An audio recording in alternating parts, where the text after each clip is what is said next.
परसों रात से मेरे हस्बैंड जो हैं वो अगवा किया है पंजाब पुलिस ने। तो हमें डीसी ने भी कोई लेटर नहीं दिया, किसी किस्म की कोई इन्फॉर्मेशन नहीं हमें मिली। तो ये तो अपने सोर्सेज से जब हमने थोड़ा बहुत पता करवाया है तो ये पता चला है कि जी उनको कोट लखपत जेल में शायद ले गए हैं।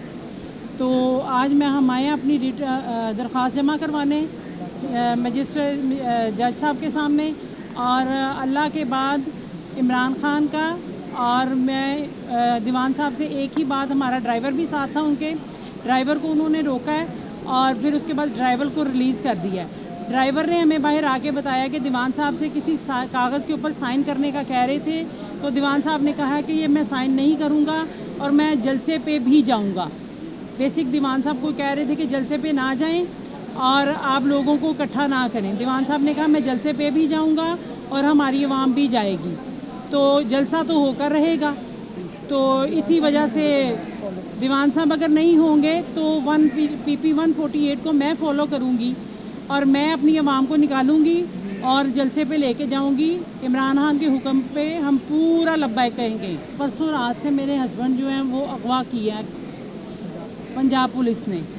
तो हमें डीसी ने भी कोई लेटर नहीं दिया, किसी किस्म की कोई इन्फॉर्मेशन नहीं हमें मिली। तो ये तो अपने सोर्सेज से जब हमने थोड़ा बहुत पता करवाया है तो ये पता चला है कि जी उनको कोट लखपत जेल में शायद ले गए हैं। तो आज हम आए हैं अपनी दरख्वास्त जमा करवाने मजिस्ट्रेट जज साहब के सामने।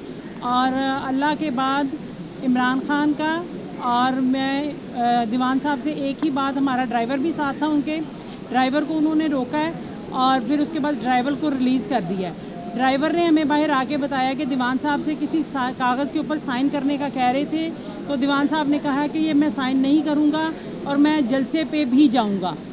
बेसिक दीवान साहब को कह रहे थे कि जलसे पे ना जाएं और आप लोगों को इकट्ठा ना करें। दीवान साहब ने कहा मैं जलसे पे भी जाऊँगा और हमारी आवाम भी जाएगी, तो जलसा तो होकर रहेगा।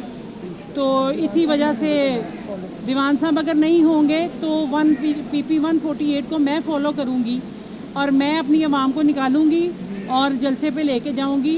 इमरान खान के हुक्म पे हम पूरा लब्बैक कहेंगे।